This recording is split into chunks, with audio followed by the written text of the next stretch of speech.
Now, British media are reporting that the UK government wants to create a single market for goods with the European Union. But Brussels has rejected the idea, which is aimed at resetting relations strained by Brexit.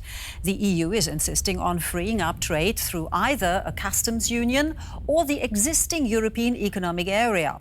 That would mean free movement for workers, which the Prime Minister Keir Starmer opposes. British officials say measures to ease cross-channel trade will be discussed at a summit in July. We can now talk about that with Rebecca Christie. She's Senior Fellow at Bruegel, a European think tank specialising in economics. Rebecca, good to have you on the programme. Please tell us, what exactly is the UK's proposal? It's not a re-entry into the EU single market, but a new kind of UK-EU single market. Please explain.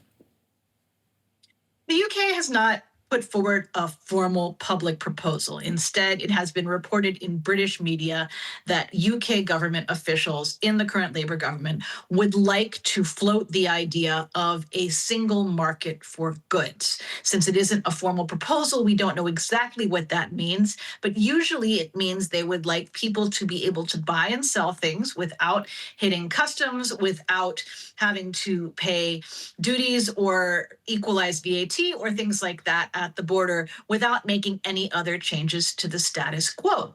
Now, by saying up front the the EU has rejected this, the UK media is sort of shortcutting a process, because there has to be a proposal and Britain has to offer something to get something. So if Britain is serious about wanting this, it needs to tell the EU which of its red lines on freedom of movement, on equalization of regulations, of all the things that the UK doesn't want to do, the UK has to say where it's going to move. If the UK moves, the EU may wish to move alongside.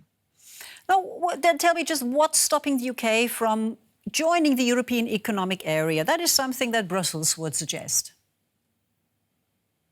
The UK does not want to allow free movement of people. It doesn't want to let EU workers come and go into the UK the way they used to.